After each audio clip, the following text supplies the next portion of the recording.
Tiket pesawatmu sudah kubatalkan. Hahaha. Rasain. Sudah miskin belagu. Levelmu itu naik ojek, bukan pesawat. Hinaan ibu mertua dan adik iparku di dalam telepon sambil tertawa. Mereka tidak tahu, mereka baru saja melakukan kesalahan terbesar dalam hidupnya.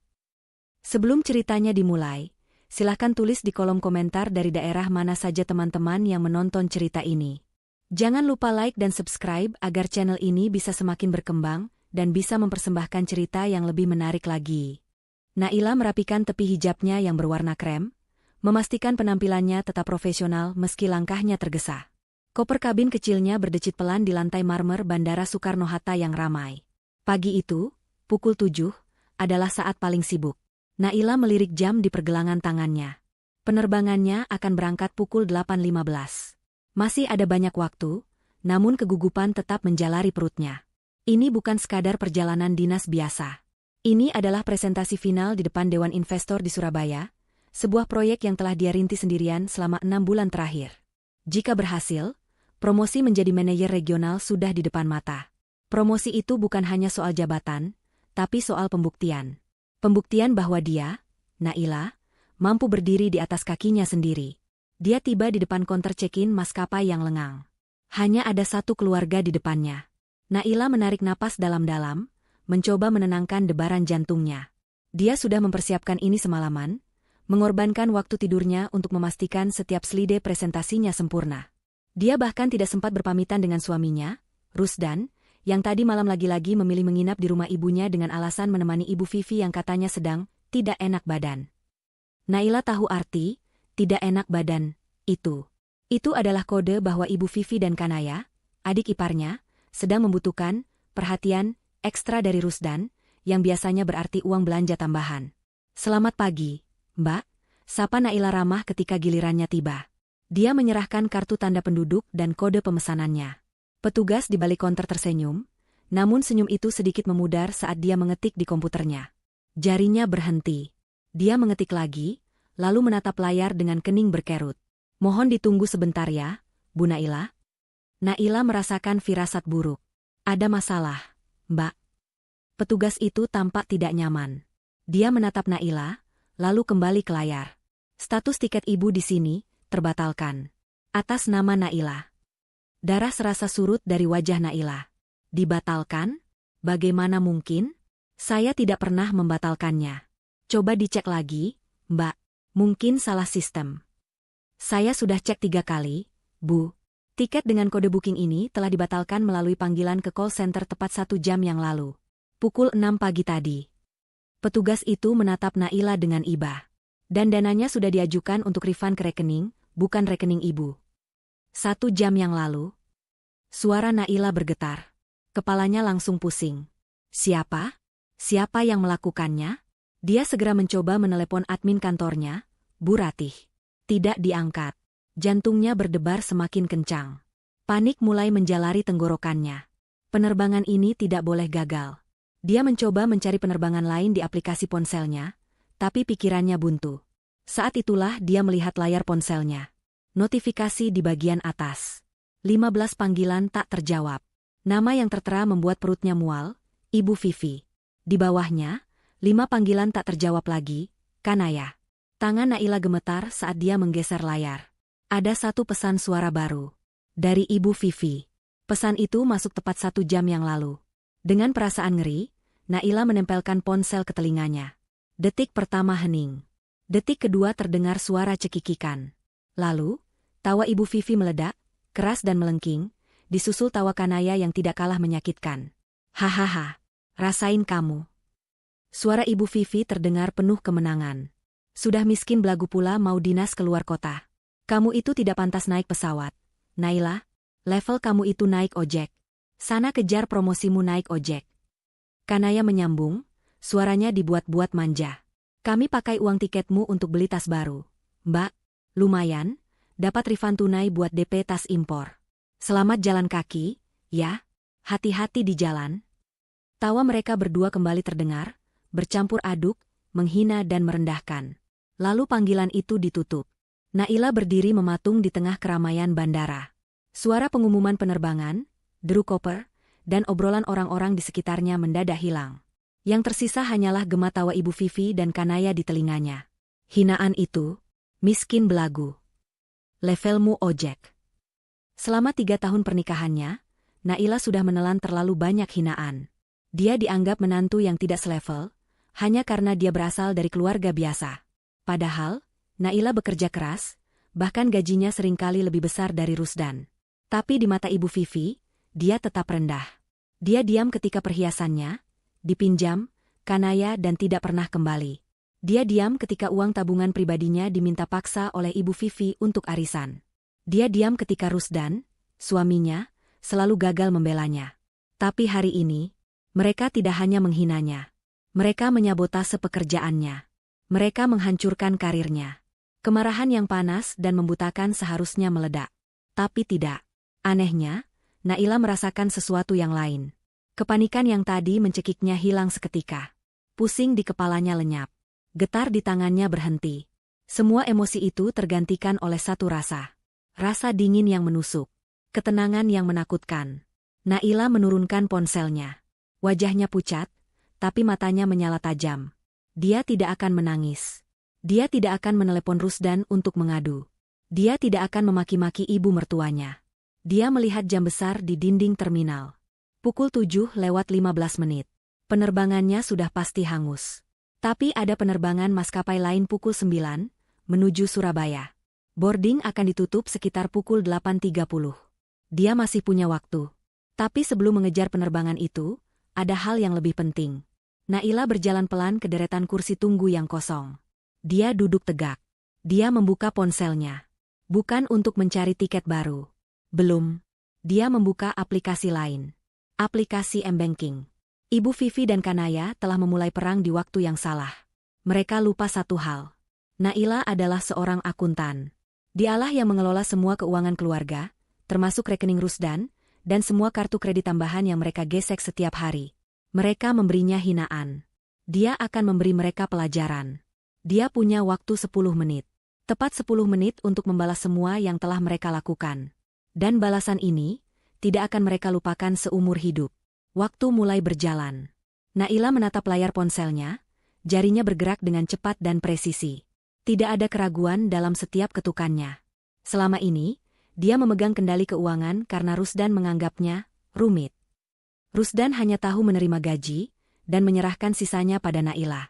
Ibu Vivi dan Kanaya menganggap Naila adalah bendahara bodoh yang bisa diperas sesuka hati. Mereka tidak sadar, bendahara inilah yang memegang kunci brankas. Tindakan pertama, kartu kredit tambahan. Naila masuk ke aplikasi bank utama mereka.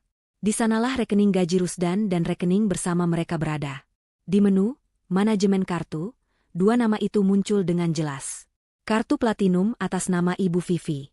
Kartu Gold atas nama Kanaya. Keduanya adalah kartu tambahan dari rekening bersama yang Naila isi dengan susah payah. Selama ini, Naila hanya bisa menggerutu dalam hati setiap melihat tagihan mereka yang membengkak untuk barang-barang mewah. Sekarang, dia tersenyum tipis. Jarinya menekan kartu atas nama Ibu Vivi. Pilihan, blokir sementara, dia abaikan. Dia memilih, blokir permanen. Sebuah kotak konfirmasi muncul. Alasan pemblokiran? Naila mengetik dengan lugas, aktivitas penipuan oleh pengguna kartu. Dia menekan, konfirmasi. Selesai. Kartu itu kini hanya sepotong plastik tak berguna. Dia mengulangi proses yang sama untuk kartu Kanaya. Blokir permanen.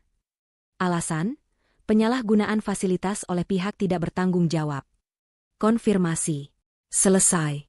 2 menit telah berlalu. Tindakan kedua, mengamankan aset pribadi. Naila beralih ke aplikasi bank keduanya.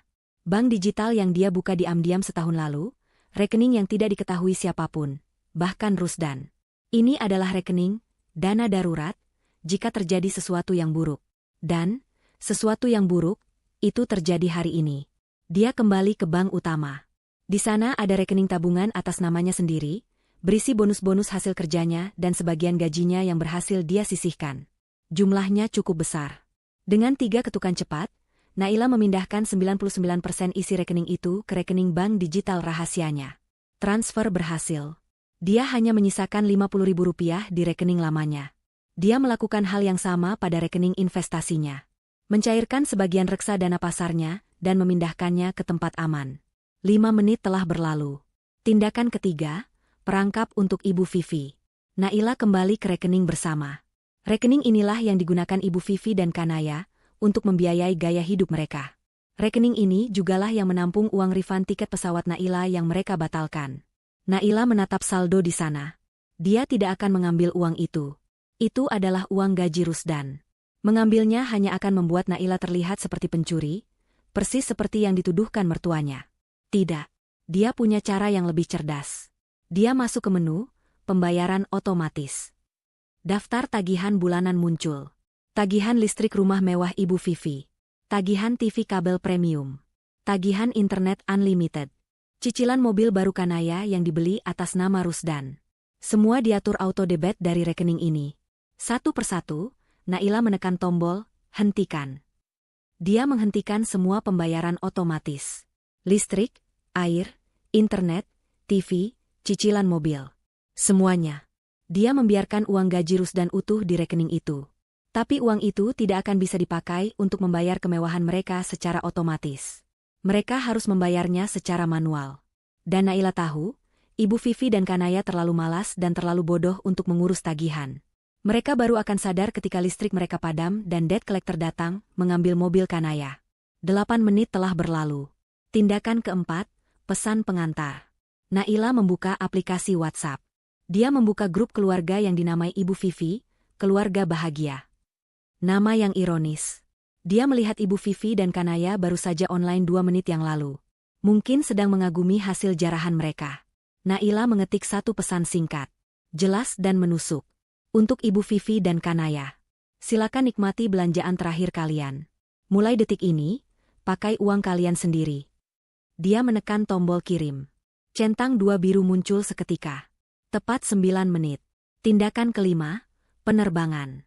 Naila menutup semua aplikasi perbankan. Dia kini membuka aplikasi maskapai penerbangan yang berbeda. Dia mencari penerbangan ke Surabaya. Pukul 9 pagi. Masih ada kursi. Dia tidak memilih kelas ekonomi. Dia menekan pilihan, first class. Dia tidak akan membiarkan mereka merusak harinya. Dia tidak akan membiarkan mereka membuatnya merasa miskin.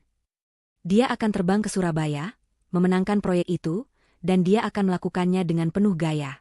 Dia mengeluarkan kartu kredit darurat perusahaan. Kartu yang hanya dia gunakan untuk urusan dinas yang sangat penting.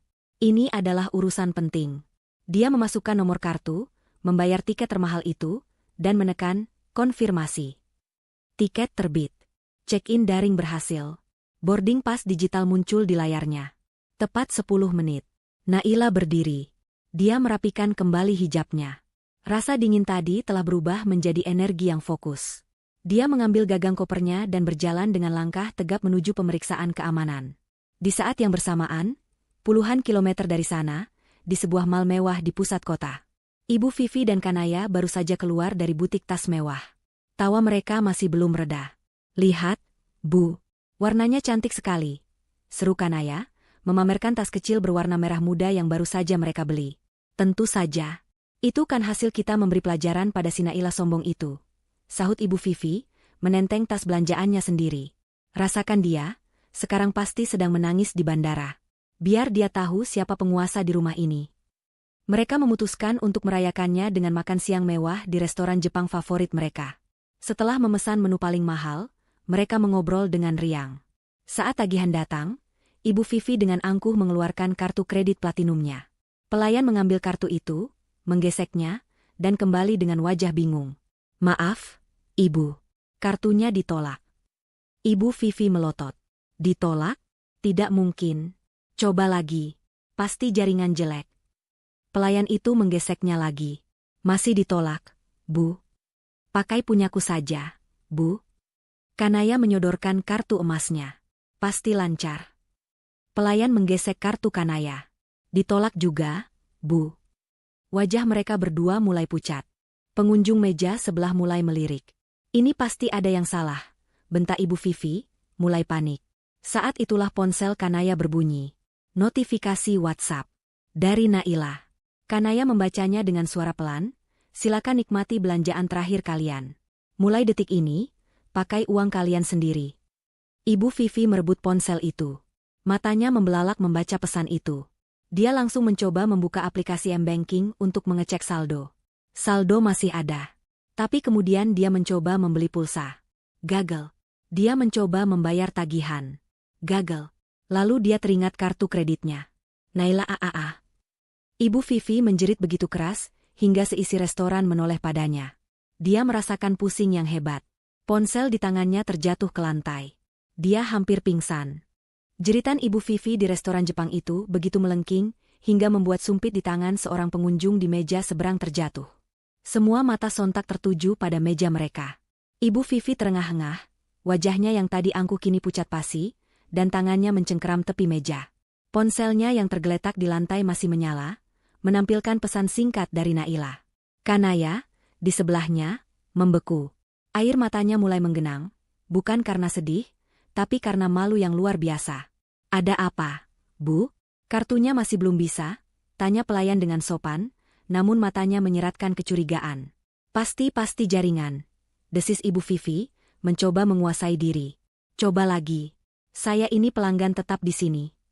Sudah 5 kali, Bu, kata pelayan itu, suaranya kini terdengar lebih dingin. Kedua kartu ini statusnya diblokir permanen. Manajer restoran, seorang pria parubaya yang rapi, datang menghampiri. Selamat siang, Ibu Vivi. Ada masalah yang bisa saya bantu? Manajer, bagus. Jaringan di restoran Anda ini jelek sekali. Kartu saya tidak bisa digesek. Sembur Ibu Vivi, masih mencoba menyalahkan pihak lain. Manajer itu melirik ke mesin kasir kecil yang dibawa pelayan. Mesin kami online, Bu.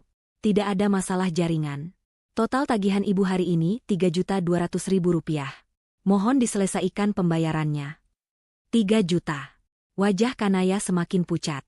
Dia melirik tas belanjaan baru di kakinya, yang tadi dia pamerkan dengan bangga.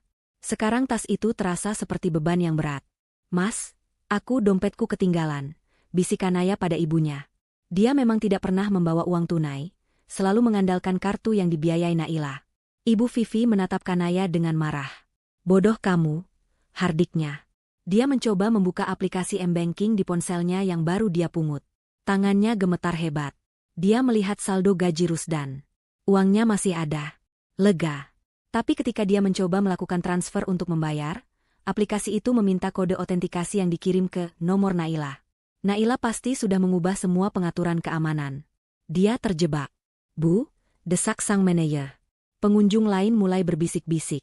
Ibu Vivi, sosialita yang terkenal sombong di kalangan teman-teman arisannya, kini terlihat seperti pesakitan. Dengan tangan gemetar dan harga diri yang hancur lebur, Ibu Vivi terpaksa melakukan hal yang paling dia benci. Dia membuka kontak WhatsApp-nya dan menelepon salah satu teman arisannya yang dia tahu juga sedang berada di mal itu. Halo, Jeng Rika? Aduh, Jeng tolong Ibu sebentar, ini Ibu di restoran Sukizen. Jeng, bisa tolong pinjami Ibu uang tunai dulu? 3 juta saja. Dompet Ibu ketinggalan di rumah. Terdengar tawa pelan dari seberang telepon. Tumben sekali, Jeng Vivi? Bukannya Jeng Vivi anti bawa tunai? Ya sudah, aku kesana ya. Tapi nanti transfernya jangan lupa, bunganya biasa ya, Jeng. 10 menit kemudian, Jeng Rika datang dengan senyum mengejek, menyerahkan beberapa lembar uang ratusan ribu. Ibu Vivi menerimanya dengan wajah merah padam karena malu. Dia membanting uang itu ke meja dan pergi dari restoran tanpa berterima kasih, menyeret Kanaya yang menangis sesenggukan di belakangnya. Begitu masuk ke dalam mobil, suasana hening sesaat. Lalu, Ibu Vivi memukul dashboard mobil dengan keras. Naila AAA. Kurang ajar. Beraninya dia. Kanaya masih terisak. Ibu, gimana ini? Tadi aku cek M-Banking juga, cicilan mobilku belum kebayar. Tanggal berapa ini? Nanti ditarik dealer. Bu, aku malu. Diam kamu, bentak Ibu Vivi. Ini semua juga gara-gara kamu yang minta tas baru. Sekarang cepat, telepon Mas MU. Telepon Rusdan. Adukan semuanya. Bilang Naila mencuri uang kita. Bilang dia memfitnah kita. Cepat. Ibu Vivi tidak mau menelepon Rusdan sendiri dalam keadaan panik. Dia ingin Kanaya yang melakukannya, agar terdengar lebih menyedihkan. Tapi Kanaya terlalu sibuk menangis. Akhirnya, Ibu Vivi merebut ponsel Kanaya dan menekan nomor putranya. Di kantornya, Rusdan sedang pusing melihat tumpukan laporan. Pekerjaannya akhir-akhir ini terasa berat. Teleponnya berdering, menampilkan nama, Kanaya sayang. Dia menggeser tombol hijau. Halo, Dek?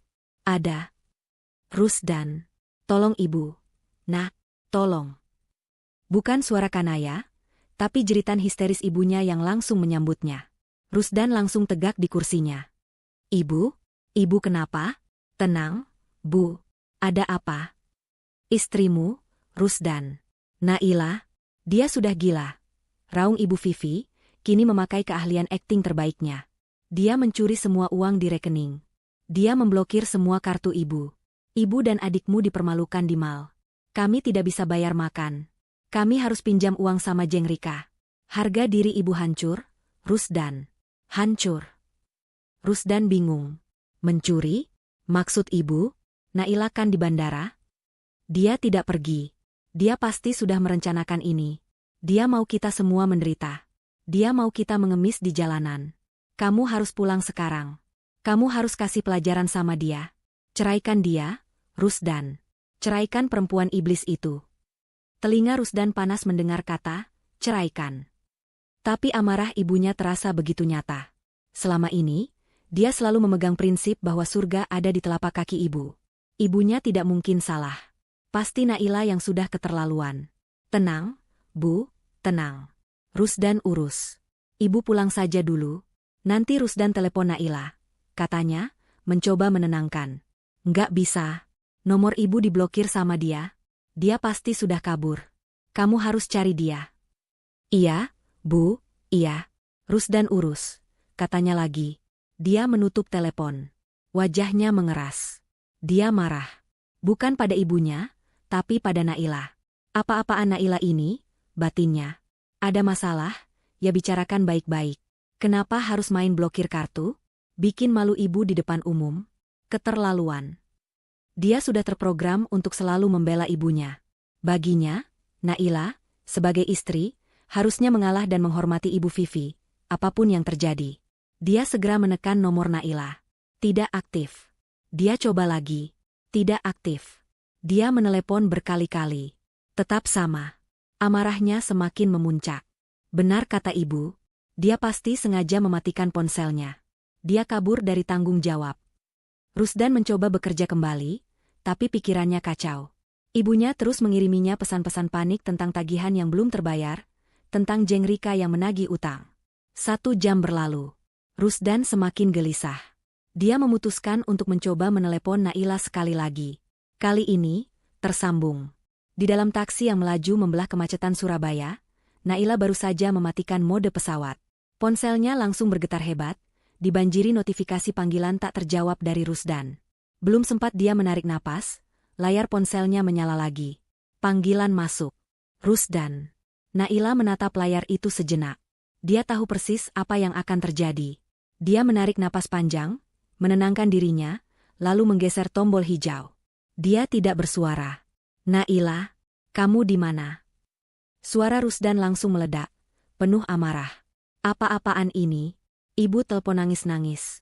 Kenapa kamu blokir kartu ibu dan Kanaya? Kamu mau bikin malu keluargaku. Hah? Buka blokirnya sekarang. Naila memejamkan matanya sejenak. Suara suaminya, yang seharusnya melindunginya, kini malah menyerangnya habis-habisan tanpa bertanya apa yang terjadi padanya. Aku di Surabaya, jawab Naila. Suaranya datar. Dingin. Tanpa emosi. Rusdan tertegun sejenak mendengar nada suara itu. Surabaya? Kok bisa? Bukannya? Ah, nggak penting. Bentaknya lagi, kembali ke amarahnya. Aku nggak peduli kamu di mana. Buka blokirnya sekarang.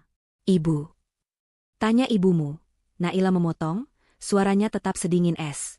Tanya ibumu dan adik kesayanganmu, apa yang mereka lakukan pada tiket dinasku pagi ini, Rusdan.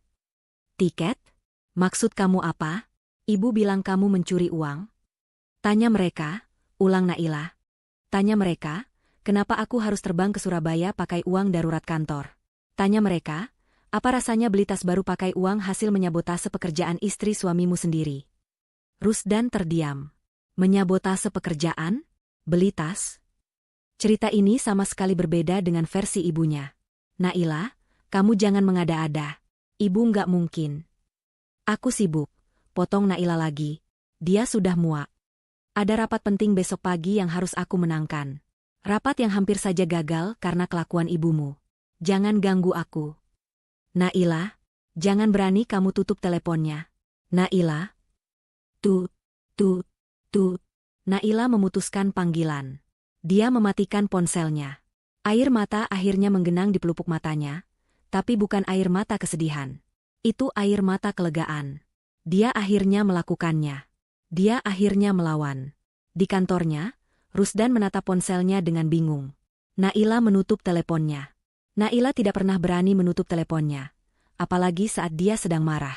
Dan nada suara itu, bukan nada suara Naila yang lembut yang dia kenal. Itu suara orang asing. Tenang, dingin, dan penuh kuasa. Apa yang mereka lakukan pada tiket dinasku? Kalimat itu terngiang-iang di kepalanya. Tiba-tiba, dia merasa tidak yakin. Ibunya bilang Naila mencuri. Naila bilang ibunya menyabotase tiket. Salah satu dari mereka berbohong. Dan untuk pertama kalinya dalam hidupnya, Rusdan tidak yakin siapa pembohongnya. Kegelisahan yang aneh mulai menjalari hatinya. Ada sesuatu yang sangat tidak beres di sini. Keesokan paginya, Naila berdiri di depan ruang rapat besar di sebuah hotel bintang 5 di Surabaya. Dia menatap pantulan dirinya di kaca jendela. Wanita berhijab biru tua itu tampak tenang. Semalam dia tidak bisa tidur nyenyak, tapi dia tidak membiarkan kelelahan merusak penampilannya. Dia memoles wajahnya dengan riasan tipis namun tegas. Matanya, meski sedikit sembab, memancarkan fokus yang tajam. Semua amarah, kekecewaan, dan rasa sakit yang dia rasakan kemarin, telah dia ubah menjadi bahan bakar. Dia tidak lagi berjuang untuk promosi. Dia berjuang untuk harga dirinya. Silakan, Bu Naila. Para investor sudah menunggu. Naila mengangguk, menarik napas dalam, dan melangkah masuk. Ruangan itu diisi oleh 5 orang pria dan 2 orang wanita berpakaian formal. Mereka adalah dewan investor yang akan menentukan nasib proyek infrastruktur yang diajukan perusahaannya. Selama 1 jam berikutnya, Naila memegang kendali penuh. Dia berbicara dengan lugas, data-datanya akurat, dan argumennya tajam. Dia tidak terlihat seperti orang yang baru saja mengalami drama pribadi yang hebat. Bu Naila, salah satu investor senior angkat bicara, proyek Anda ambisius. Tapi bagaimana Anda menangani risiko pembebasan lahan yang biasanya alot? Naila tersenyum tipis. Saya tidak hanya mengandalkan data di atas kertas, Pak. Saya sudah turun langsung ke 3 desa terdampak. Saya berbicara dengan kepala desa, tokoh masyarakat, dan warga. Saya tidak menawarkan ganti rugi. Saya menawarkan ganti untung, berupa program kemitraan agrobisnis yang akan dikelola langsung oleh koperasi desa. Ini adalah proposal solusi yang sudah mereka setujui. Para investor saling berpandangan. Mereka terkesan. Naila tidak hanya menjual angka, dia menjual solusi nyata. Ketika sesi tanya-jawab selesai, investor utama itu berdiri dan mengulurkan tangannya. Presentasi yang luar biasa, Bu Naila. Jujur, proposal Anda adalah yang paling matang dan paling manusiawi yang kami terima. Kami sepakat. Proyek ini kami setujui. Ruangan itu bertepuk tangan. Naila merasakan beban ribuan ton terangkat dari bahunya. Dia berhasil. Dia menang. Sementara Naila merayakan kemenangannya, ribuan kilometer jauhnya, Rusdan sedang melalui nerakanya sendiri. Dia tidak bisa tidur semalaman. Perkataan Naila dan jeritan ibunya terus berperang di kepalanya. Pagi itu, dia tidak bisa fokus bekerja. Tanya mereka soal tiketku. Rusdan akhirnya tidak tahan. Dia harus tahu kebenarannya. Dia membuka komputer di ruang kerjanya. Dia teringat, semua email pemesanan dan tagihan keluarga selalu masuk ke satu alamat email bersama yang Naila buat agar mudah dikelola. Rusdan jarang membukanya, tapi dia tahu kata sandinya. Dia masuk ke email itu. Kotak masuknya penuh dengan tagihan yang baru masuk. Tagihan listrik, TV kabel, internet. Dan benar saja, di sampingnya ada tanda, pembayaran gagal. Rencana Naila mulai berjalan. Tapi bukan itu yang Rusdan cari. Dia mengetik di kolom pencarian, Surabaya. 1 email muncul. Dari maskapai penerbangan. Konfirmasi pemesanan, Naila, Surabaya. Itu email pemesanan tiket asli. Dipesan 2 minggu lalu. Lalu, dia teringat sesuatu. Jika ada pembatalan, email konfirmasinya pasti ada. Dia mengecek kotak masuk. Tidak ada. Dia mengecek folder spam. Tidak ada. Dengan perasaan yang semakin tidak enak, dia mengklik folder trash atau sampah. Dan di sanalah email itu berada. 2 email. Berdampingan. Email pertama, konfirmasi pembatalan tiket, kode booking Naila. Email itu dikirim pukul 6 pagi kemarin. Email kedua, konfirmasi refund berhasil. Jantung Rusdan berdebar kencang. Tangannya gemetar saat mengklik email kedua. Refund sejumlah harga tiket, telah berhasil ditransfer ke rekening bank dengan nomor. Mata Rusdan membelalak. Dia hafal nomor rekening itu. Itu adalah nomor rekening pribadi Kanaya. Darah serasa surut dari wajahnya. Ibunya, adiknya, mereka berbohong. Mereka tidak hanya menghina Naila. Mereka benar-benar melakukannya. Mereka membatalkan tiketnya dan mencuri uangnya. Tiba-tiba dia teringat sesuatu yang lain. Naila pernah bilang kalau pesan suara dari ponselnya terkadang disalin otomatis ke email. Dengan tangan yang gemetar hebat, dia mengetik di kolom pencarian, pesan suara. Sebuah file audio muncul. Diterima kemarin. Pukul 7.01 pagi. Pengirim, Ibu Vivi. Rusdan menelan ludah. Dia ragu-ragu sejenak. Bagian dari dirinya tidak ingin tahu. Bagian dirinya ingin menutup email itu dan terus hidup dalam kebohongan yang nyaman. Tapi dia harus tahu. Dia mengambil headphone-nya, memasangnya, dan menekan tombol play. Hening sejenak. Lalu, hahaha, rasain kamu. Suara tawa ibunya, Ibu Vivi, melengking nyaring di telinganya. Sudah miskin belagu pula mau dinas keluar kota. Kamu itu tidak pantas naik pesawat. Naila, level kamu itu naik ojek. Sana kejar promosimu naik ojek. Rusdan memejamkan mata. Rasa mual naik ke tenggorokannya. Lalu suara adiknya, Kanaya. Kami pakai uang tiketmu untuk beli tas baru. Mbak, lumayan, dapat refund tunai buat DP tas impor. Selamat jalan kaki, ya. Hati-hati di jalan. Tawa mereka berdua meledak bersamaan. Menghina. Kejam. Rusdan merobek headphone dari kepalanya seolah benda itu membakarnya. Dia tidak bisa bernapas. Dia berlari ke kamar mandi kantor, membungkuk di atas wastafel, dan muntah hebat. Dia muntah bukan hanya karena sarapannya, tapi karena rasa jijik. Jijik pada keluarganya.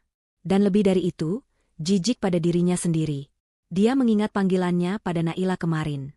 Dia mengingat bagaimana dia membentak Naila, menuduhnya, dan menyuruhnya membuka blokir.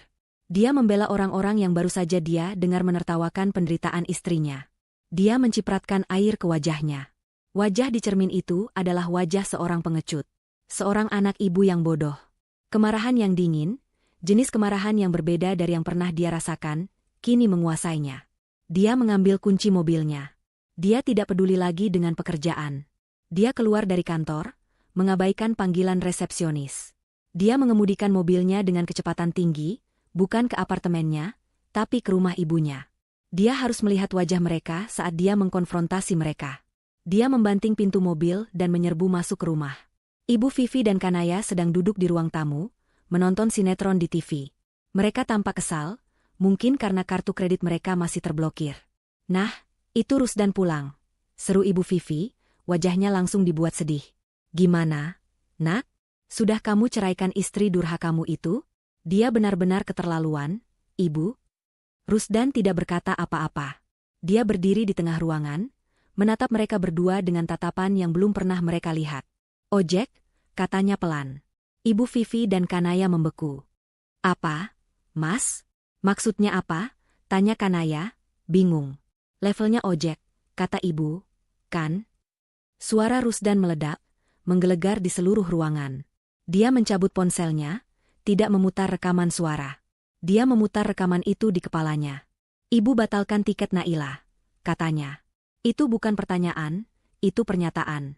Wajah Ibu Vivi langsung berubah pucat pasi. Rusdan kamu tahu dari mana? Dengar, nak, itu Naila yang mulai. Dan Kanaya yang ambil uang refundnya. Teriaknya lagi, kini menatap adiknya. Kanaya tersentak kaget, wajahnya ketakutan. Mas itu cuma bercanda.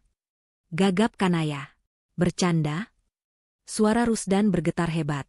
Air mata kemarahan dan rasa malu menggenang di matanya. Kalian hampir menghancurkan karirnya.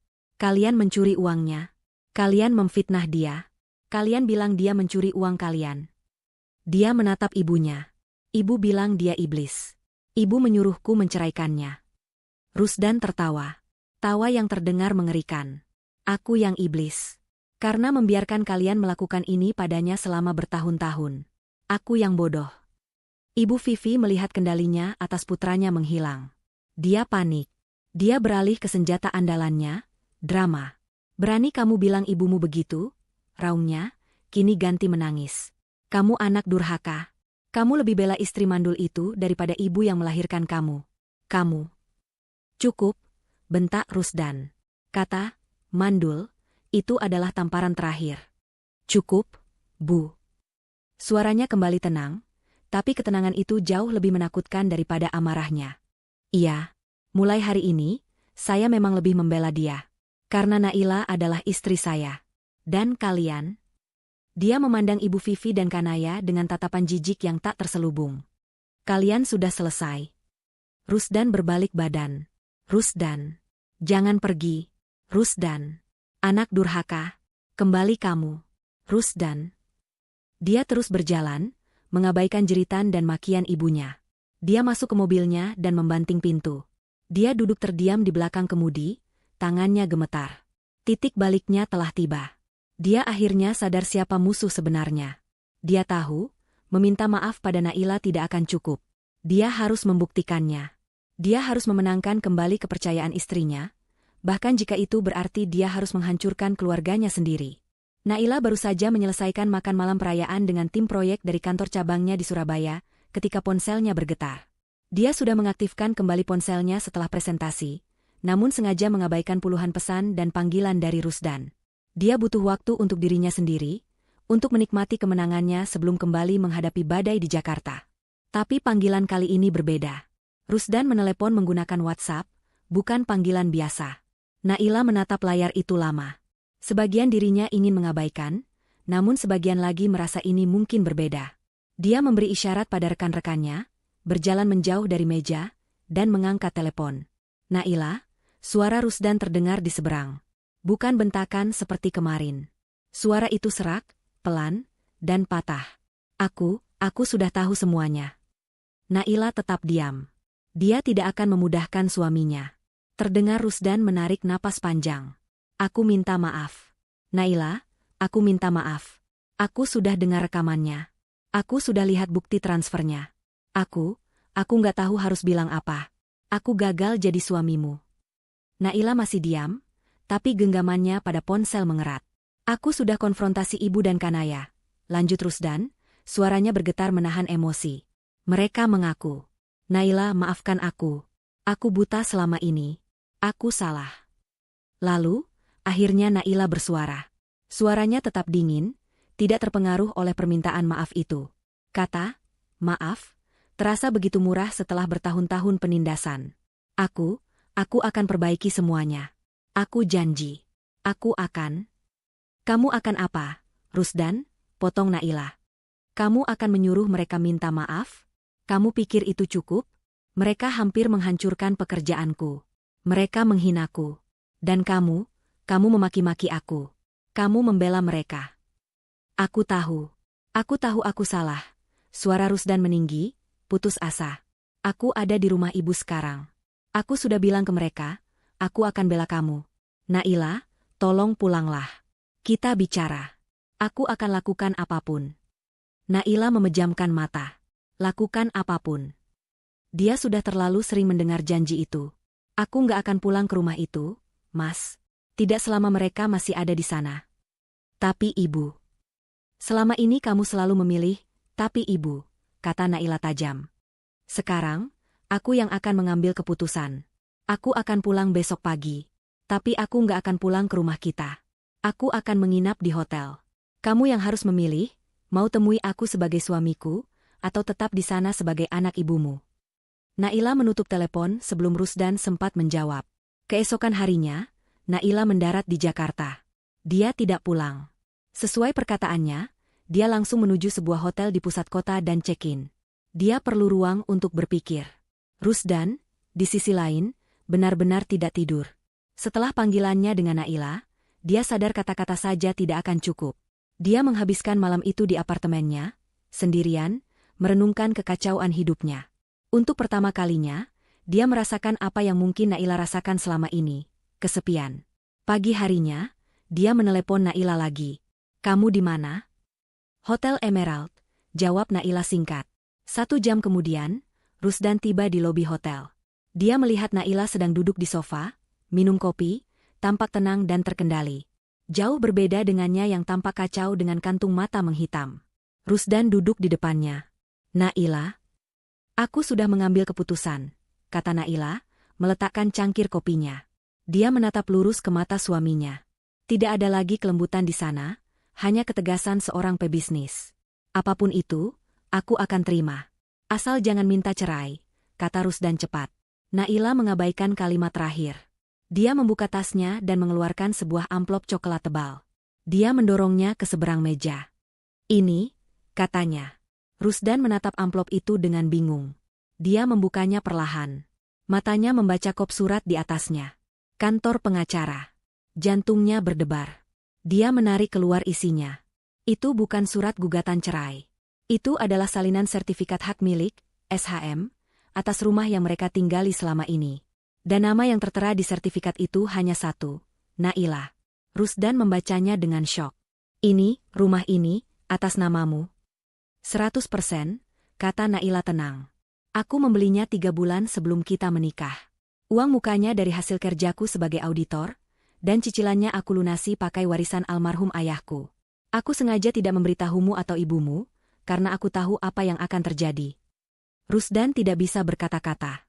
Selama ini, ibunya selalu bertingkah seolah rumah itu milik Rusdan, dan Naila hanya menumpang. Dan ini, Naila menunjuk lembar berikutnya. Surat peringatan pengosongan. Ditujukan untuk Ibu Vivi dan Kanaya. Mata Rusdan membelalak. "Surat pengosongan? Aku memberi mereka waktu 3 hari, terhitung dari hari ini," jelas Naila, suaranya setajam pisau bedah. "Untuk mengemasi barang-barang mereka dan pergi dari rumahku. Jika dalam 3 hari mereka tidak pergi, pengacaraku akan datang bersama pihak berwajib untuk mengeluarkan mereka secara paksa." Rusdan menatap Naila, takjub sekaligus ngeri. Ini adalah sisi Naila yang tidak pernah dia tahu ada. Sisi yang tegas, terencana, dan tanpa ampun. Dia sadar, wanita di depannya ini bukanlah wanita lemah yang bisa dia abaikan lagi. "Naila ini ibuku," bisik Rusdan, lebih karena kaget daripada membela. "Dan dia sudah menghina pemilik rumah yang dia tinggali secara gratis selama 3 tahun, balas Naila. "Dia menyebutku miskin, dan level ojek di rumahku sendiri." Naila mencondongkan tubuhnya. "Aku sudah selesai mengalah, Mas. Selama ini aku diam, aku sabar, karena aku menghormatimu sebagai suamiku. Tapi kesabaranku habis di bandara kemarin. Aku tidak akan tinggal satu atap lagi dengan orang-orang yang sudah menusukku dari belakang." Dia bersandar kembali. "Aku sudah berikan suratnya pada pengacaraku. Tugasmu sederhana. Ambil surat ini," Naila menunjuk amplop di tangan Rusdan, "berikan pada ibumu dan adikmu hari ini juga. Pastikan mereka mengerti isinya." Rusdan menelan ludah. Tangannya yang memegang surat itu gemetar. "Ini adalah ujian terakhirnya. Dan kamu?" lanjut Naila, suaranya sedikit melembut untuk pertama kalinya. "Pikirkan baik-baik.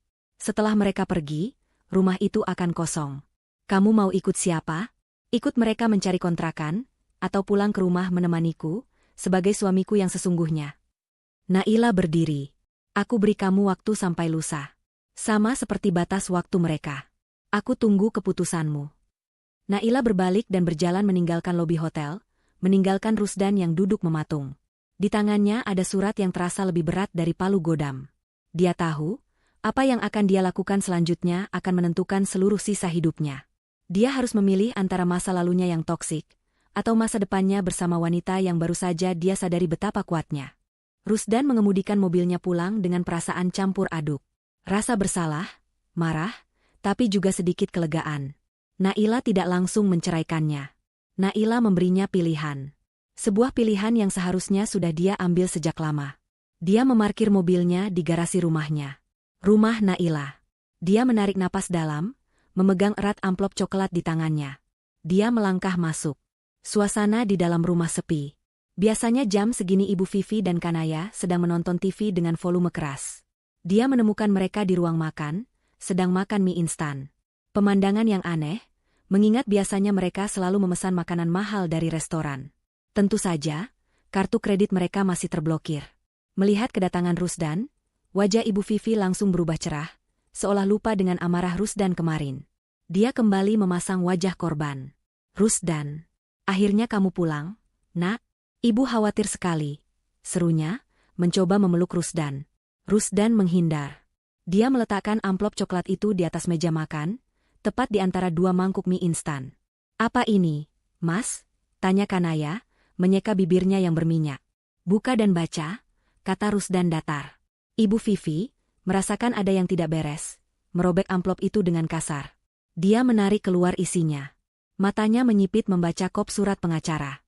Lalu, dia membaca salinan sertifikat hak milik. Naila? Wajahnya bingung. Kenapa nama dia? Ini kan rumah kamu, Rusdan? Itu rumah Naila, Bu, kata Rusdan pelan namun tegas. Dibeli lunas pakai uangnya sendiri sebelum kami menikah. Apa? Ibu Vivi menjerit. Matanya melesat ke lembar berikutnya. Surat perintah pengosongan. 3 hari, disuruh pergi, pengosongan paksa? Suara Ibu Vivi bergetar, bukan karena sedih, tapi karena amarah yang luar biasa. Dia mengusir kita? Dari rumah anakku sendiri? Dia mengusir kalian dari rumah dia, koreksi Rusdan. Beraninya dia. Kanaya ikut berteriak, berdiri dari kursinya. Setelah semua yang udah kita lakukan buat dia ngusir kita? Mas kok diam aja? Mas harus bela kita. Ibu Vivi meremas surat itu. Wajahnya merah padam. Dia menatap Rusdan dengan mata menyala-nyala. Kamu lihat, Rusdan. Kamu lihat. Ini istri iblis pilihanmu itu. Dia mau memisahkan kamu dari ibumu. Dia mau menguasai kamu. Kamu sudah dibutakan sama dia. Dia berjalan mendekati Rusdan, jarinya menunjuk-nunjuk wajah putranya. Sekarang kamu pilih, Rusdan. Usir perempuan itu, atau ibu yang pergi. Tapi ingat, kalau kamu pilih dia, jangan pernah anggap ibu ini ibumu lagi. Surga kamu itu di telapak kaki ibu, Rusdan. Bukan di istri mandul itu. Kata, mandul, itu kembali diucapkan. Dan kali ini, kata itu menghantam Rusdan seperti tamparan. Dia teringat bagaimana Naila menangis diam-diam setiap kali mereka bertengkar soal anak. Dia teringat bagaimana Naila selalu sabar menghadapi setiap sindiran ibunya soal keturunan. Disinilah Rusdan meledak. Cukup, teriaknya. Suaranya menggelegar, lebih keras dari kemarin. Gema suaranya membuat Ibu Vivi dan Kanaya terlonjak kaget. Cukup, Bu, ulang Rusdan, suaranya kini bergetar karena emosi yang tertahan. Jangan pernah Ibu sebut istri saya mandul lagi. Ibu tahu, alasan kita belum punya anak itu bukan karena Naila. Tapi karena saya yang mandul, Bu. Keheningan total memenuhi ruang makan. Ibu Vivi membeku. Kanaya menutup mulutnya dengan ngeri. Dokter sudah bilang begitu 6 bulan lalu. Lanjut Rusdan, air mata kini mengalir di pipinya. Naila yang menemani saya tes. Naila yang menenangkan saya. Naila yang bilang itu tidak penting, yang penting kita bersama. Dia menjaga rahasia saya, Bu. Dia menelan semua hinaan ibu soal mandul, demi menjaga harga diri saya. Demi menjaga perasaan ibu. Ibu Vivi limbung. Dia berpegangan pada kursi. Ini adalah fakta yang tidak pernah dia duga. Dan apa yang ibu lakukan? Rusdan menatap ibunya dengan tatapan hancur. Ibu batalkan tiket kerjanya. Ibu mencuri uangnya. Ibu menyebutnya level ojek. Ibu menghina wanita yang sudah melindungi aib terbesar anak ibu sendiri. Mas. Bisik Kanaya, ketakutan. Kamu juga, Kanaya. Rusdan beralih ke adiknya. Kamu menikmati uangnya. Kamu pakai fasilitasnya. Lalu kamu ikut menghina dia. Kalian berdua? Rusdan menggelengkan kepalanya, rasa jijik terlihat jelas di wajahnya. Saya sudah muak, kata Rusdan pelan. Saya muak menjadi anak ibu jika itu berarti saya harus menjadi suami yang zalim. Saya muak menjadi mas kamu jika itu berarti saya harus membiarkan kamu menghina istri saya. Dia mengambil surat pengosongan yang sudah lecek itu dari tangan ibunya. Dia meluruskannya dan meletakkannya kembali di meja. Perintahnya jelas. 3 hari, kata Rusdan, suaranya kini dingin dan tanpa emosi. Kalian punya waktu 3 hari untuk berkemas dan pergi dari rumah Naila. Ibu Vivi menatapnya tidak percaya. Kamu tega mengusir ibumu sendiri? Demi perempuan itu? Rusdan menatap lurus ke mata ibunya. Tidak, Bu. Saya tidak mengusir ibu. Saya hanya menyampaikan pesan dari pemilik rumah ini. Dan saya memilih untuk tinggal di sini. Bersama istri saya.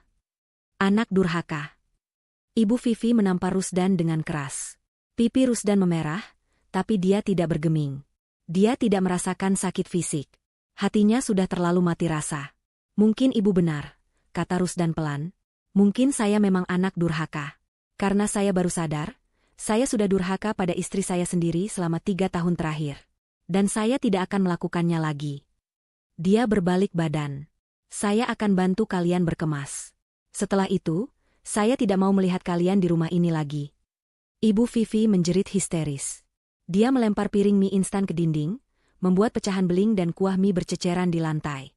Kanaya menangis meraung-raung, bukan karena menyesal, tapi karena sadar era kemewahannya telah berakhir. Rusdan tidak menoleh. Dia terus berjalan ke kamarnya, mengambil ponsel, dan menelepon Naila. Naila, katanya pelan saat panggilan itu tersambung. Suratnya sudah aku sampaikan. Terdengar helaan napas lega di seberang. Bagaimana? Mereka akan pergi, kata Rusdan. Dan aku akan menunggumu pulang. Di rumah kita. 3 hari itu terasa seperti setahun bagi Rusdan.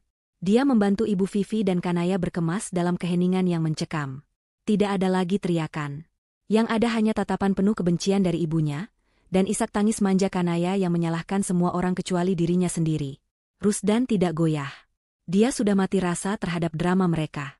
Dia memesankan taksi online untuk mereka, membantu memasukkan 2 koper besar dan 5 kardus berisi barang-barang mewah mereka ke bagasi. Saat taksi itu tiba, Naila juga tiba dengan taksi lain dari arah berlawanan. Dia sengaja mengatur waktunya. Naila keluar dari taksinya, berdiri tegak di halaman rumahnya. Ibu Vivi dan Kanaya, yang baru saja akan masuk ke taksi, berhenti. Mata Ibu Vivi menatap Naila dengan kebencian yang murni. Kamu akan kena karma. Naila, desis Ibu Vivi, suaranya serak. Kamu sudah merebut anakku. Kamu akan sengsara. Ingat itu. Naila menatap ibu mertuanya tanpa ekspresi. Ibu sendiri yang membuang anak ibu. Saya hanya mengambil apa yang menjadi hak saya. Selamat jalan, Bu. Kanaya hanya bisa menatap Naila dengan air mata dan ingus bercucuran, terlalu hancur untuk berkata-kata. Dia tidak percaya hidupnya yang seperti putri kini berakhir. Rusdan menutup pintu taksi untuk mereka, tanpa menoleh ke belakang. Jalan, Pak, katanya pada sopir. Saat taksi itu menghilang di tikungan, Rusdan berbalik menghadap Naila. Mereka berdiri di halaman rumah mereka, dipisahkan oleh jarak 3 meter. Udara terasa berat. Rusdanlah yang pertama kali memecah kesunyian. Sudah selesai, katanya pelan. Mereka sudah pergi. Naila mengangguk. Dia berjalan melewati Rusdan, membuka pintu rumahnya sendiri, dan melangkah masuk. Aroma rumah itu terasa berbeda. Tidak ada lagi bau parfum Kanaya yang menyengat atau sisa aroma masakan Ibu Vivi yang selalu berminyak. Rumah itu terasa kosong. Tapi kosong yang melegakan. Rusdan masuk di belakangnya, membawa koper Naila. Aku sudah membersihkan kamar tamu. Kamar mereka. Naila meletakkan tas tangannya di meja. Kamar mereka? Tanyanya. Tidak. Mulai sekarang, itu kamar tamu. Kamar kita di atas, Mas. Kamar utama. Selama menikah, kamar utama yang luas dengan kamar mandi dalam itu, dikuasai oleh Ibu Vivi, dengan alasan beliau butuh tempat yang lebih nyaman. Naila dan Rusdan selama ini tidur di kamar yang lebih kecil di lantai bawah. Mata Rusdan melebar. Itu adalah simbol yang sangat kuat. Dia mengangguk pelan. Baik, aku bawa kopermu ke atas. Naila mengikutinya. Kamar itu bersih. Rusdan jelas sudah membersihkannya. Spraynya baru, dan semua jejak Ibu Vivi telah hilang. Naila duduk di tepi tempat tidur, merasakan kelegaan yang luar biasa. Rusdan berdiri canggung di pintu. Dia tidak tahu harus berbuat apa. Dia telah melakukan apa yang diminta Naila, tapi dia tahu itu baru langkah awal. Naila, katanya. Aku tahu maaf saja tidak cukup. Aku tahu aku sudah gagal. Dia berjalan ke laci meja kerjanya, mengambil sebuah amplop, dan memberikannya pada Naila. Ini yang aku bilang di telepon. Naila membukanya. Itu adalah hasil laboratorium. Sebuah diagnosis medis yang jelas, dengan stempel dokter. Oligoasthenoterasinora. Kelainan pada sperma. Di bawahnya, tertulis jelas, infertilitas pihak pria. Aku malu, bisik Rusdan, akhirnya mengaku. Aku pengecut. Saat ibu terus menyalahkanmu soal anak, sebagian diriku lega. Karena dia tidak menyalahkanku. Aku biarkan kamu jadi tameng untuk harga diriku yang hancur. Aku minta maaf sudah membiarkanmu menanggung hinaan itu sendirian. Naila? Naila menatap surat itu, lalu menatap suaminya. Inilah kejujuran yang dia tunggu. Bukan pembelaan diri, tapi pengakuan. Air mata akhirnya menetes di pipinya. Dia tidak memeluk Rusdan. Dia hanya melipat surat itu. Luka ini butuh waktu berbulan-bulan, mungkin bertahun-tahun untuk sembuh. Mas, kata Naila pelan. Tapi hari ini, kamu sudah memulai dengan kejujuran. Aku menghargai itu. Rusdan mengangguk. Mengerti. Aku akan tunggu. Aku akan buktikan padamu. Mereka duduk dalam keheningan yang tidak lagi canggung. Sebuah awal baru yang rapuh. Naila merasa untuk pertama kalinya dia bisa bernapas di rumahnya sendiri. Tiba-tiba, ponsel Rusdan berdering keras, memecah kedamaian. Nama yang tertera di layar adalah Pak Darmawan, bos. Rusdan mengerutkan kening. Tumben atasannya menelepon di luar jam kerja. Dia mengangkatnya. Halo, selamat sore, Pak. Sore apa, Rusdan? Suara di seberang langsung meledak. Rusdan sampai menjauhkan ponsel dari telinganya. Naila bisa mendengar teriakan itu dengan jelas. Apa-apaan ini? Kantor dapat telepon dari ibumu. Jantung Rusdan serasa berhenti berdetak. Ibu saya, Pak? Iya, Ibu Vivi.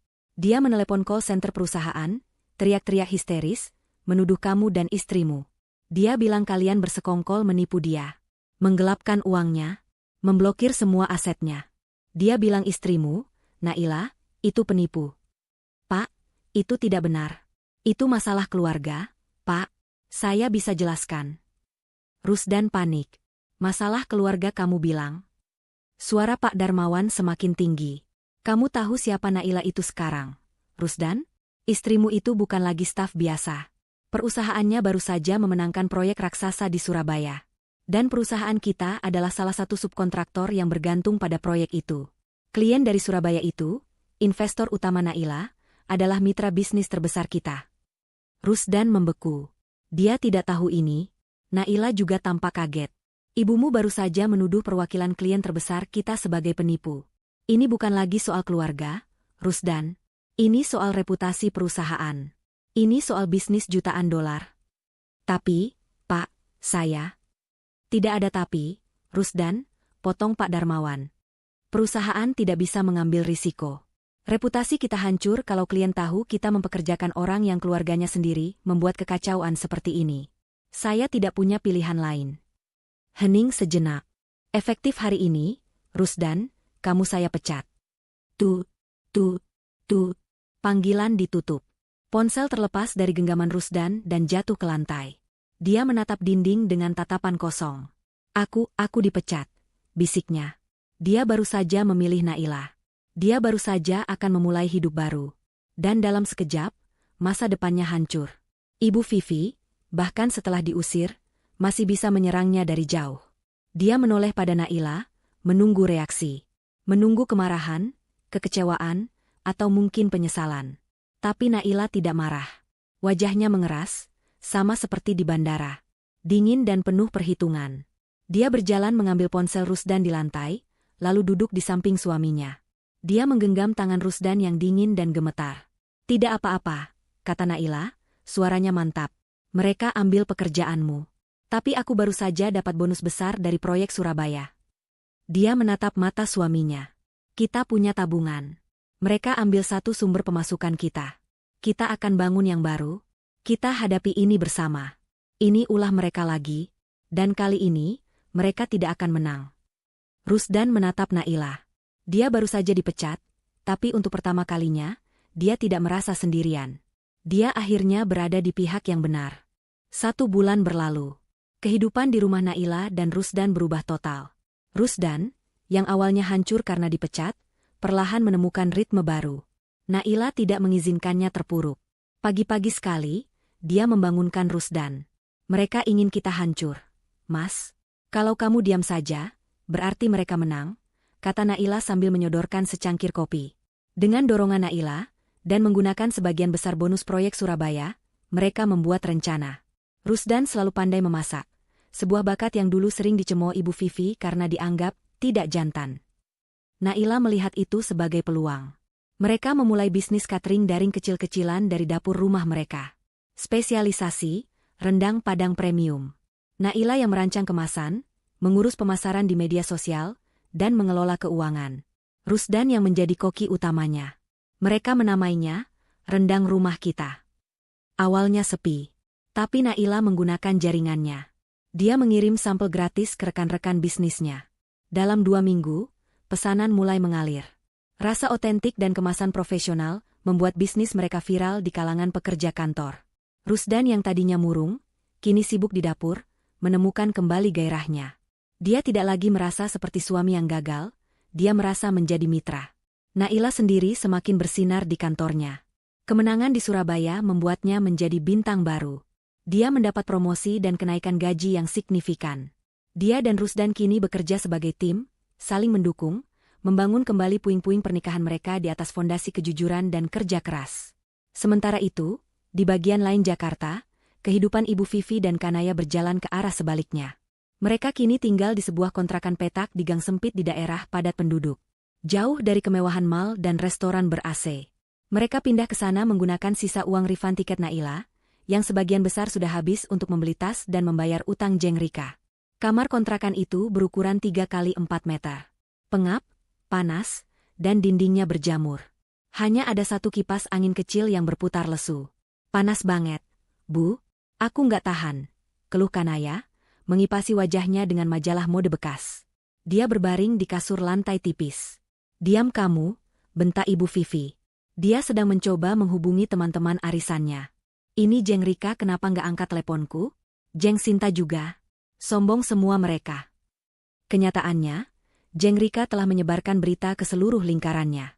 Berita bahwa Ibu Vivi dan Kanaya diusir dari rumah menantunya karena ketahuan mencuri dan memfitnah. Reputasi mereka hancur lebur. Tidak ada lagi yang mau bergaul dengan mereka. Mereka telah menjadi paria sosial. Kanaya mencoba melamar pekerjaan. Dia mengirim lamaran ke puluhan perusahaan untuk posisi resepsionis atau administrasi. Tapi dia tidak punya keahlian. Dia tidak bisa menggunakan Excel. Dia tidak bisa mengetik cepat. Dan yang terparah, sikapnya sombong saat wawancara. Dia ditolak di mana-mana. Masa gaji resepsionis cuma UMR? Bu, nggak cukup buat beli skincareku. Keluhnya setelah gagal wawancara kelima. Kamu pikir kita ini siapa? Cari kerja apa saja? Kanaya, Ibu sudah nggak punya uang. Uang mereka benar-benar habis. Mereka kini hidup dari sisa mie instan dan meminjam uang dari tetangga kontrakan, yang memandang mereka dengan curiga. Lalu, mimpi buruk yang sesungguhnya dimulai. Pembayaran yang dihentikan Naila sebulan lalu, kini jatuh tempo dengan denda yang besar. Suatu sore, 2 pria bertubuh besar dan berwajah seram menggedor pintu triplek mereka dengan keras. Ibu Vivi, Kanaya, bayar utang pinjol. Seluruh penghuni kontrakan keluar, menonton. Ibu Vivi pucat pasi. Saya nggak pinjam. Ini data KTP Kanaya. Utang 3 juta. Sekarang sudah jadi 5 juta sama bunganya. Bayar sekarang atau kami angkut barang kalian, bentak pria itu. Kanaya menangis histeris. Ibu Vivi terpaksa menyerahkan anting emas terakhir yang dia pakai. Para debt collector itu pergi sambil mengumpat. Rasa malu itu tak terhingga. Tapi itu belum selesai. Keesokan harinya, saat Kanaya sedang mencuci baju di sumur umum, sebuah truk derek dan 4 orang pria datang. Mereka mencari mobil sedan putih milik Kanaya, yang diparkir di mulut gang. Ini mobil atas nama Rusdan. Cicilan nunggak 2 bulan. Jangan Aan. Itu mobilku. Kanaya berlari, mencoba menghalangi. Mas Rusdan pasti bayar. Dia cuma lagi sibuk. Sudah dipecat dia, Mbak. Nggak usah banyak alasan, kata salah satu pria itu. Kanaya membeku. Dipecat? Dia tidak bisa berbuat apa-apa selain menjerit dan menangis saat mobil kebanggaannya, satu-satunya simbol statusnya yang tersisa, ditarik paksa dan dibawa pergi. Dia terduduk di jalan berdebu, menjadi tontonan warga satu gang. Malam itu, kontrakan sempit itu menjadi neraka. Ini semua gara-gara ibu. Kanaya menjerit, menyerang ibunya. Gara-gara kesombongan ibu. Gara-gara ide gila ibu membatalkan tiket Nailah. Hidupku hancur. Mobilku diambil. Aku malu, Bu. Malu. Dia memukuli Ibu Vivi. Ibu Vivi, yang harga dirinya sudah hancur, balas melawan. Mereka bergulingan di lantai, saling menarik rambut, saling mencakar, saling menyalahkan. Anak tidak tahu diuntung, jerit Ibu Vivi. Harusnya kamu yang kerja. Dasar pemalas. Kerja apa? Aku nggak bisa apa-apa. Ibu yang bikin aku jadi begini. Mereka kelelahan, menangis di tengah ruangan yang berantakan. Mereka kini benar-benar di titik terendah. Tiba-tiba, di tengah isakannya, Ibu Vivi berhenti. Matanya terbelalak. Dia teringat sesuatu. Sesuatu yang sudah lama dia lupakan. Dia merangkak ketumpukan tas lamanya yang teronggok di sudut. Dia membongkar salah satu tas tangan kuno miliknya. Di kantong rahasia di dalam tas itu, dia meraba sesuatu. Dia menariknya keluar. Sebuah buku tabungan kecil berwarna biru. Kanaya menatapnya bingung. Itu apa, Bu? Ibu Vivi membuka buku itu. Di halaman depan, tertera nama, Nailah. Ini. Desis Ibu Vivi, senyum licik perlahan terkembang di wajahnya yang lelah. Ini rekening dana darurat yang ibu paksa Nailah buka waktu dia baru menikah. Atas nama dia, tapi buku tabungannya ibu yang pegang. Untuk jaga-jaga, katanya. Dia melihat saldo terakhir yang tercetak. Masih ada puluhan juta rupiah di sana. Kita memang sudah miskin, Kanaya, kata Ibu Vivi, matanya menyala jahat. Tapi Nailah akan membayar untuk ini semua. Kanaya menatap buku tabungan itu. Tapi, itu atas nama Nailah. Tanda tangannya? Ibu Vivi tertawa. Tawa yang sama seperti di bandara. Kamu lupa, Nak? Wajahmu itu sedikit mirip Nailah. Apalagi kalau kamu pakai hijab. Dan soal tanda tangan itu bisa kita tiru. Ibu punya rencana. Malam itu, di kontrakan petak yang pengap, Ibu Vivi dan Kanaya tidak tidur. Mereka duduk bersila di lantai, diterangi satu lampu bohlam kuning yang redup. Di antara mereka tergeletak buku tabungan atas nama Nailah dan selembar kertas bekas yang penuh dengan coretan tanda tangan. Lagi, perintah Ibu Vivi, matanya menyala liar. Goresan, N-nya masih terlalu kaku.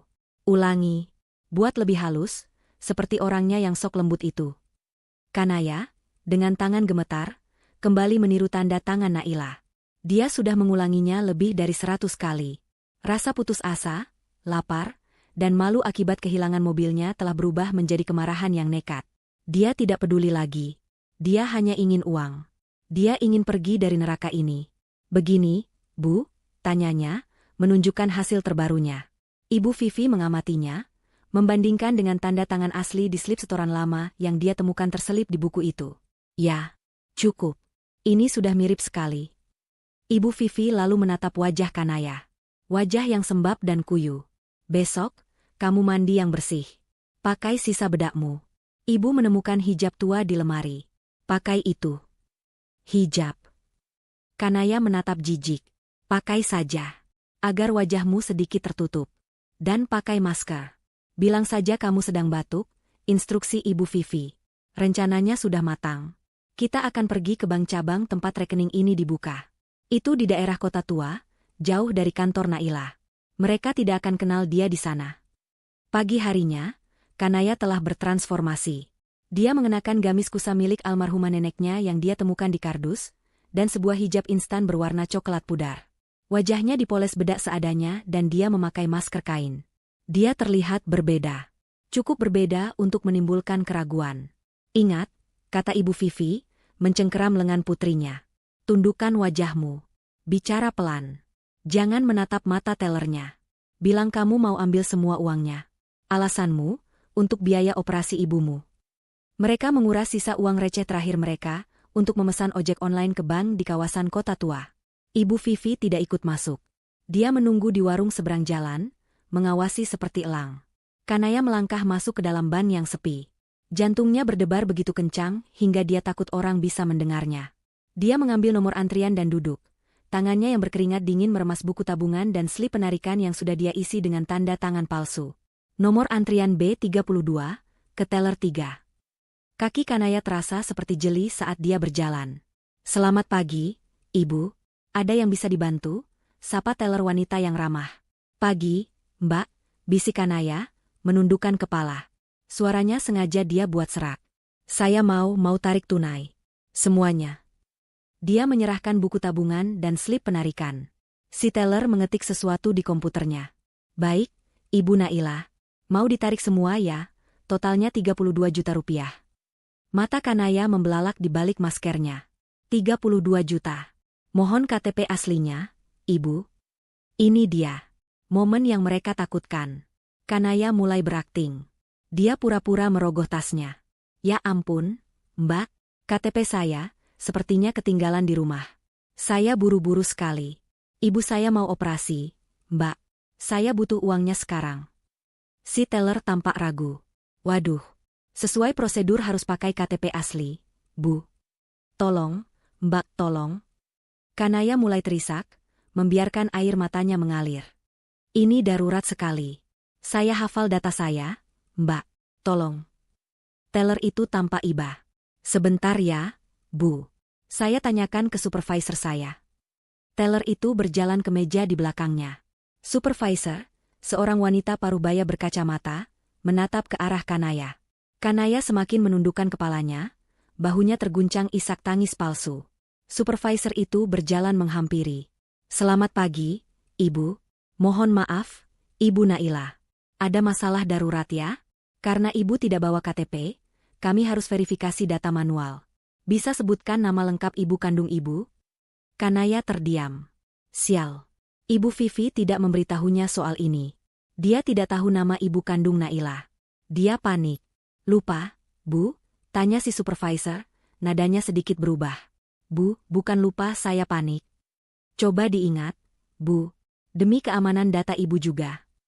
Kanaya putus asa. Dia akan gagal. Di seberang jalan, Ibu Vivi melihat Kanaya sedang diinterogasi. Dia cemas. Tiba-tiba, Kanaya teringat sesuatu.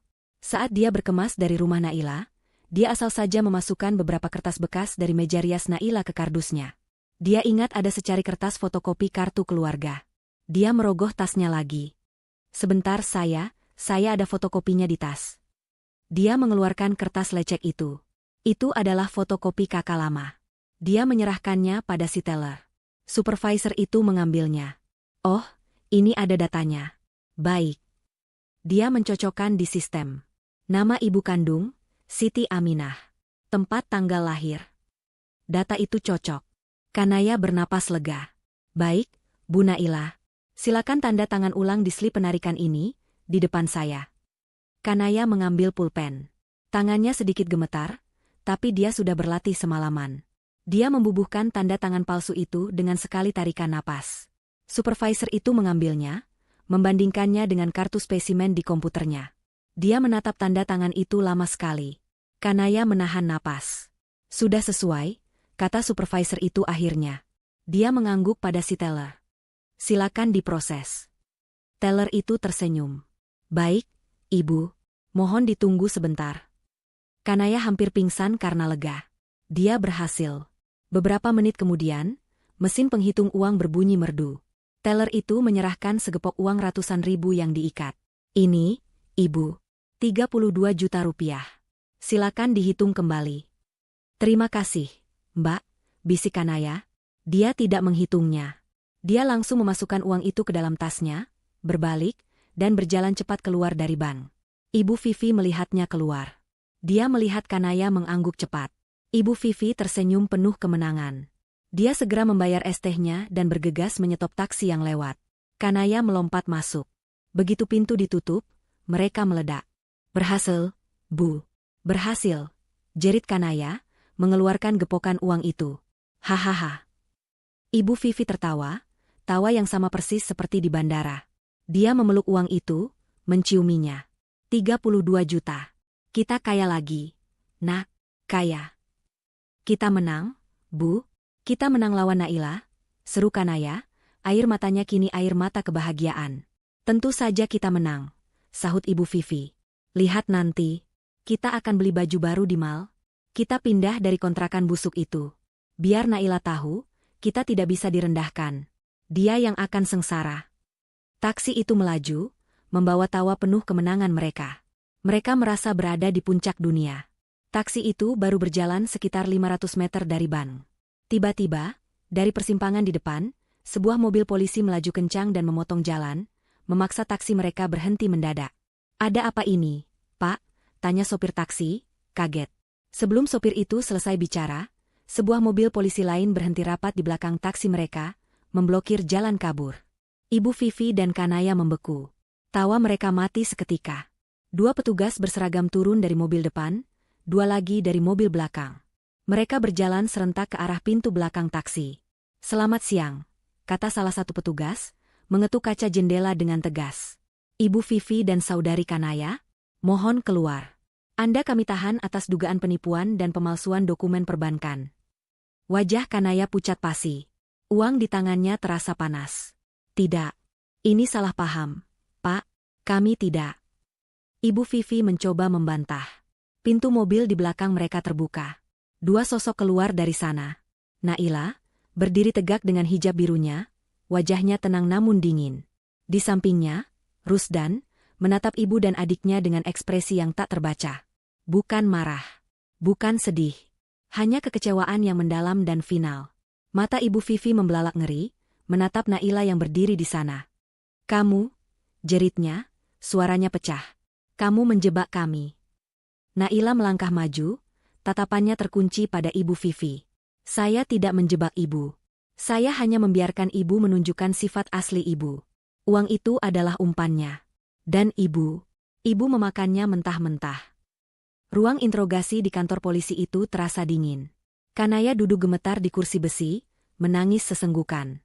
Di ruangan terpisah, ibu Vivi menolak berbicara, matanya menatap liar ke dinding, bibirnya komat kamit melontarkan sumpah serapah. Di luar, Naila dan Rusdan sedang memberikan keterangan resmi. Di atas meja penyidik, barang bukti tersaji dengan rapi. Buku tabungan atas nama Naila, slip penarikan dengan tanda tangan palsu, segepok uang tunai 32 juta rupiah, dan rekaman CCTV bank yang sangat jernih. "Bagaimana Anda bisa tahu mereka akan datang hari ini, Bu Naila?" tanya penyidik. Naila menatap Rusdan, yang menggenggam tangannya erat. "Saya tidak tahu mereka akan datang hari ini," jawab Naila tenang. "Tapi saya tahu, cepat atau lambat, mereka akan mencoba." Naila kemudian menjelaskan. Sehari setelah Ibu Vivi dan Kanaya diusir, Naila tidak tinggal diam. Dia langsung melakukan audit penuh atas semua asetnya. Dia teringat rekening darurat yang buku tabungannya disita oleh Ibu Vivi. Dia tahu dia tidak bisa menutup rekening itu tanpa buku aslinya, dan dia juga tahu Ibu Vivi terlalu serakah untuk membuang buku itu. Jadi, Naila segera mendatangi kantor cabang bank tersebut. Bukan untuk memblokir, tapi untuk memasang perangkap. "Saya melapor ke manajer bank," lanjut Naila, "bahwa buku tabungan saya dicuri oleh dua orang ini." Naila menunjukkan salinan KTP Ibu Vivi dan Kanaya. "Saya katakan, jika ada yang mencoba menarik dana dari rekening ini, apalagi dengan alasan tidak membawa KTP, itu pasti mereka. Saya minta bank untuk tidak menolak mereka." Penyidik itu mengangkat alis. "Tidak menolak." "Benar, Pak," kata Rusdan mengambil alih. "Istri saya meminta bank untuk melayani mereka. Biarkan mereka merasa berhasil. Biarkan mereka memalsukan tanda tangan. Biarkan mereka mengambil uangnya. Yang penting, begitu transaksi disetujui, bank harus segera menelepon Naila dan menahan mereka." "Dan itulah yang terjadi," tambah Naila. "Pagi tadi, saat kami sedang mengurus pesanan rendang, manajer bank menelepon saya. Dia bilang, 'Ibu, ikannya sudah masuk jaring.' Persis seperti yang Ibu duga, dia menyamar pakai hijab dan masker. Kami langsung menelepon Bapak." Naila sengaja membiarkan mereka keluar dari bank. Dia ingin mereka tertangkap basah di luar area bank, dengan uang hasil kejahatan ada di tangan mereka. Penipuan, pemalsuan, dan pencurian. 3 dakwaan sekaligus. Tidak ada celah untuk membantah. Di ruang sebelah, Kanaya akhirnya tidak kuat. Dia mengakui semuanya. "Saya disuruh Ibu. Saya dipaksa," isaknya. "Ibu yang merencanakan semuanya. Saya cuma disuruh latihan tanda tangan. Saya nggak mau masuk penjara. Tolong, Mas Rusdan. Tolong aku," teriaknya saat Rusdan melewatinya di koridor. Rusdan berhenti. Dia menatap adiknya yang kini berlutut di lantai. "Kamu punya pilihan, Kanaya, katanya dingin. Saat di bank tadi, kamu bisa saja bilang, tidak. Tapi kamu tetap melakukannya. Kamu menikmati uangnya, kan? Nikmati juga hasilnya. Rusdan kemudian berhenti di depan sel tahanan sementara ibunya. Ibu Vivi menatapnya dengan buas. Anak durhaka. Kamu penjarakan ibumu sendiri. Kamu akan dikutuk. Rusdan menggeleng pelan. Ibu yang memenjarakan diri ibu sendiri. Dengan kesombongan ibu. Dengan keserakahan ibu. Saya sudah selesai, Bu. Saya bukan anak ibu lagi kalau ibu terus seperti ini. Selamat tinggal. Dia berbalik, meninggalkan jeritan dan makian ibunya di belakangnya. Dia berjalan menghampiri Naila, merangkul bahu istrinya, dan mereka berjalan keluar dari kantor polisi, menuju cahaya matahari. Kasus ini berjalan sangat cepat. Bukti terlalu kuat.